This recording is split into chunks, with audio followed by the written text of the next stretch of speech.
Hello, I'm the Hooded Lid and welcome to my channel. I hate the way I say hello. I'm the Hooded Lid and welcome to my channel. I'm really excited today. I am all about foundation. Foundation and hooded eyes, those are my things because I'm so hard to match. Today, I've got a brand new foundation I want to test. I am somebody who's very, very hard to match and I'm not sure why. But most foundations are far, far too yellow on me. Even though I do have a yellow undertone, I have a lot of surface redness. And neutrals are oftentimes gray on me or green. They seem to actually be more olive than neutral. This is my issue. Pat McGrath has a lot of colors and she's worked with a lot of models, so I would imagine she understands skin tone very well, and I have my fingers crossed that she made something for me. I got two samples. I got number 9 and number 8. I swatched, this is 9, this is 8. I swatched these when I put on my sunscreen more than a half an hour ago, and I feel that the 9 tonally, my hands are quite a bit lighter than my face for reasons I don't understand, but my undertone is the same.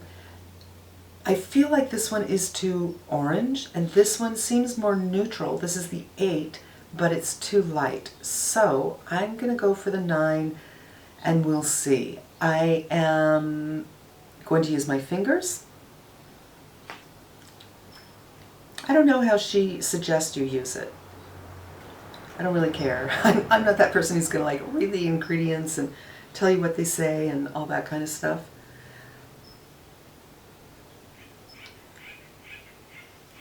Although I will say the bottle is gorgeous. This doesn't seem like a bad color.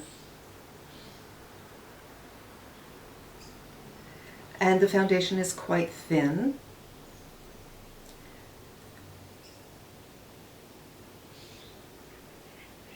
When I come back later for an update, I will let you know the claims and what they say. But I'm pretty sure they said it's buildable. And I can see my finger marks in this. But I'm just going to keep on going. And the pigmentation seems to move around. Like, oh, it's overpigmented right there. And I move it and it just leaves that area, which is kind of interesting.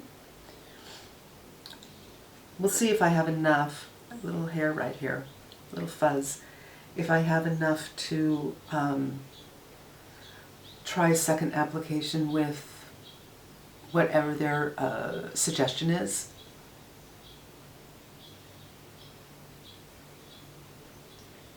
But for me, the hands are always the base point. I just prefer to apply foundation with my hands.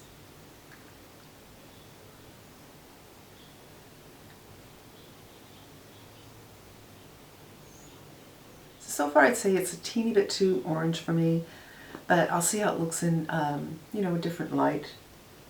I'm just going to pull down the neck a teeny bit.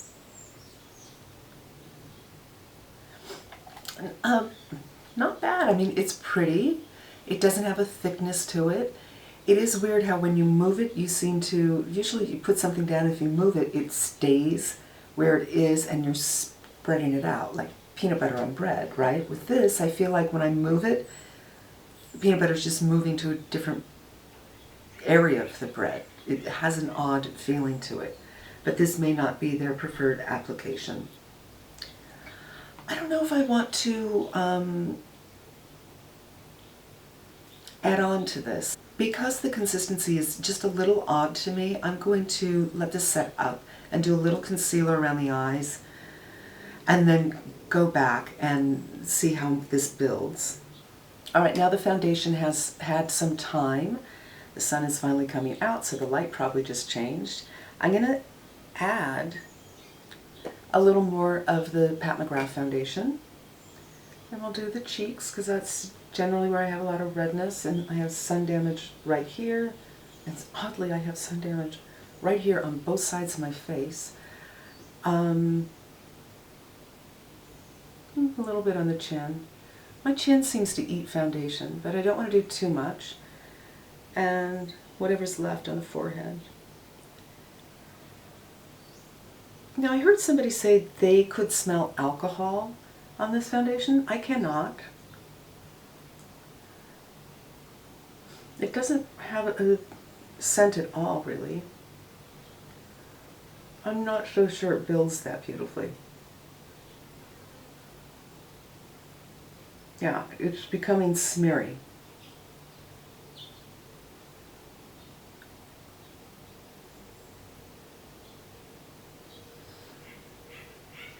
Wow. I don't know if you can see that, but as I'm moving around the foundation, it's just like I gave that analogy earlier about peanut butter on bread. It's not blending in, it's just moving. That's so strange.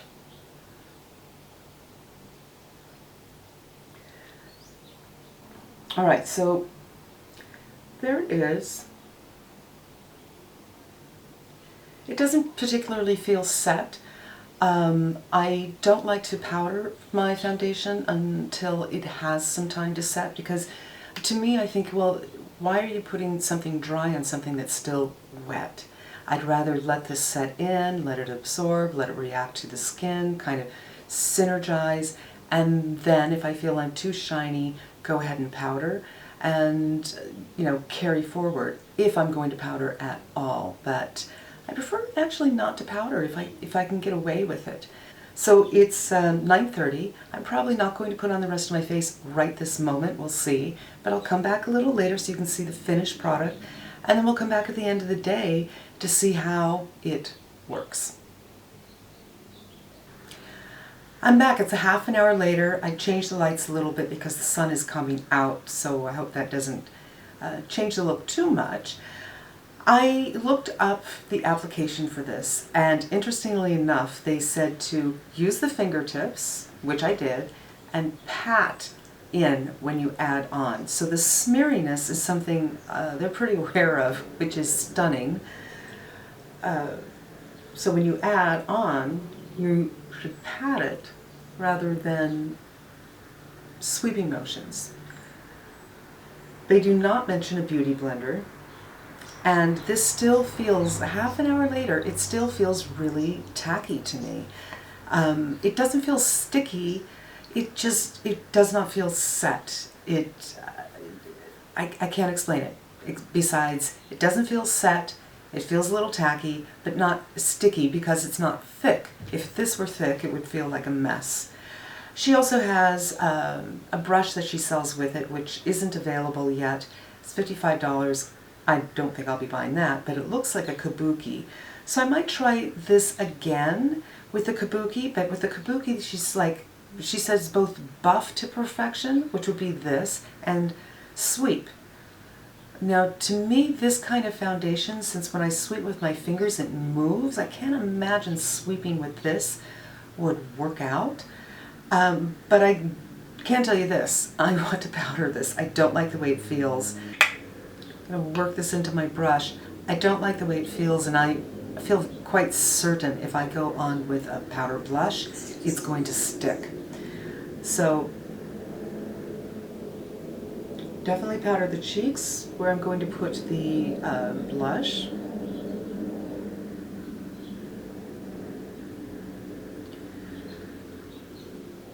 If there's anything left right under the eyes, just because I don't like the shine underneath the eyes, but I don't want to powder heavily. The forehead.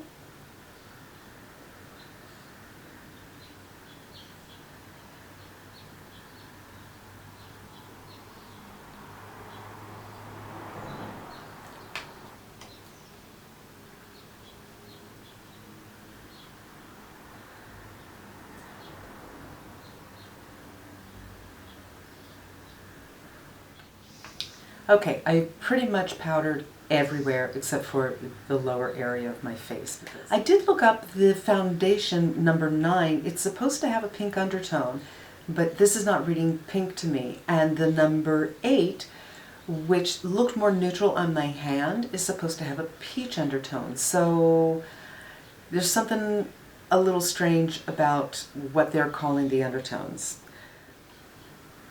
Here goes nothing. So let's see how a blush will work here.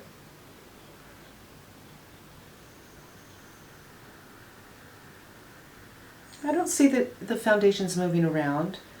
That's a good thing. Okay, powder blush on.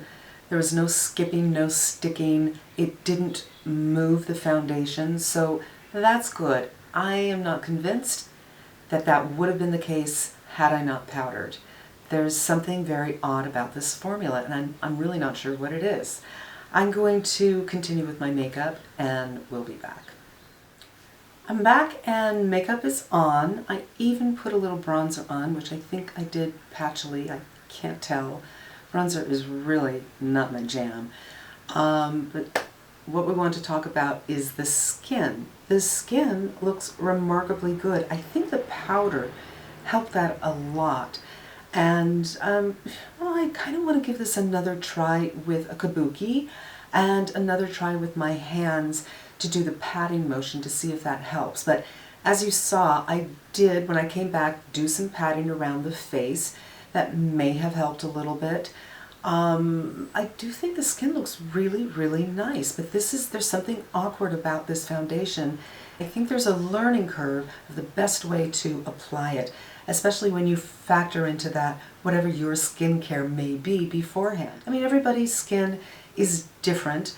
There's definitely a learning curve with this foundation. There's something odd about it, but the end result right now at 10:30, I think the skin looks very, very pretty. So we'll be back at the end of the day and we'll see what happens.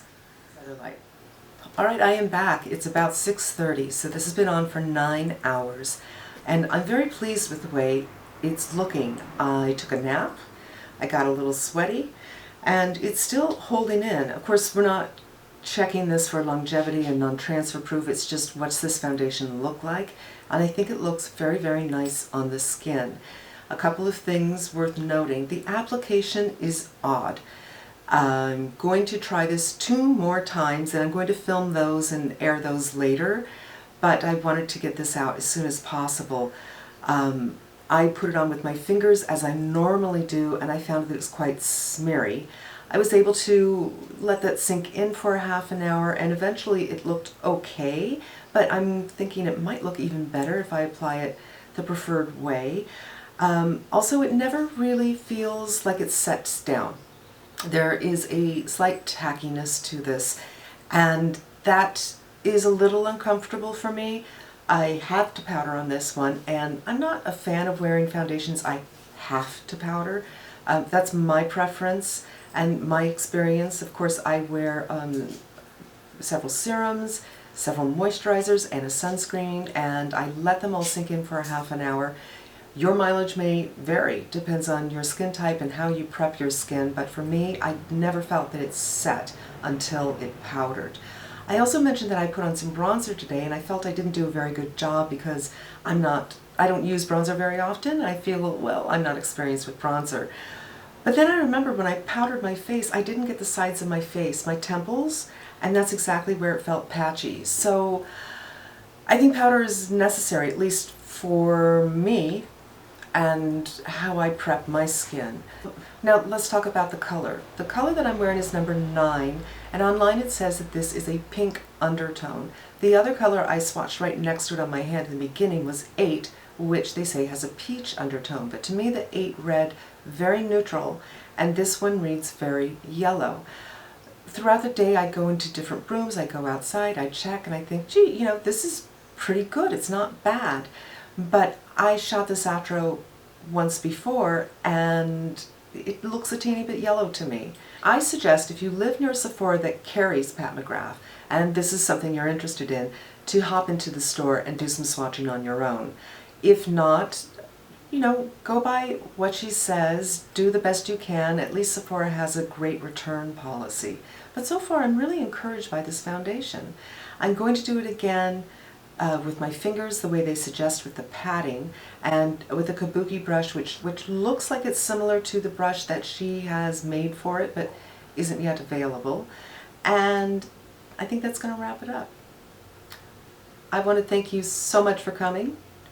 I hope it was interesting, I hope it was helpful, and I hope you come back again. In the meantime, I'm wishing you a great day.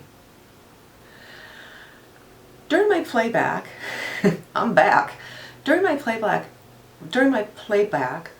I'm back. And during my playback, I thought, it looks really yellow. I just want to say something as an aside. I am working with natural light. I have a door right here. When that door is open, I get a lot of light. And I have a window behind the camera.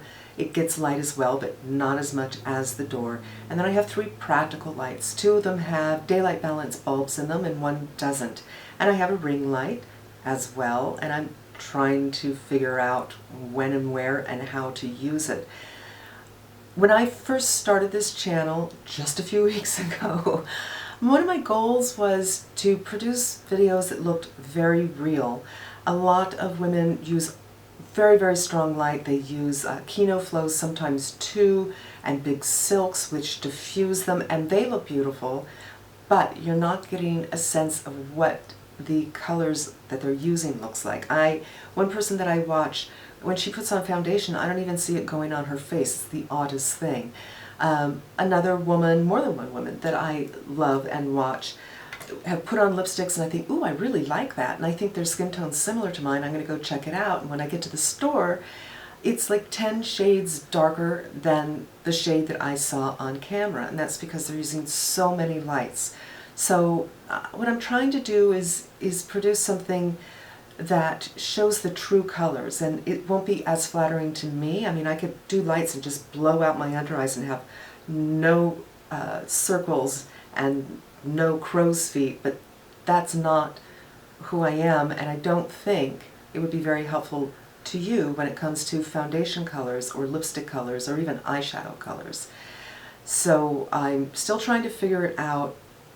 When I look at these, oftentimes they look fine, and then when I render them and send them up to YouTube and they render them, it comes back my face looking quite orange.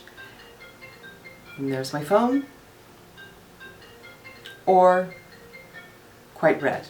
Case in point, I just added my ring light, and my ring light is, it offers both blue and yellow, so you can change the color temperature, but they're very inconsistent. When I think, okay, if I put the little tab to the notch to right here and this notch on the warm to here, it should look the same.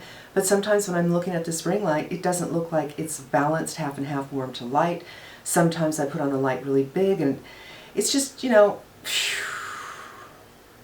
it's a learning curve, and it's a little frustrating because I want to put together something, I want to produce something, I want to put something out there that is really useful when it comes to what the colors are looking like. So there's my little aside. Thank you for your patience. I'm trying. I'm wishing you a great day.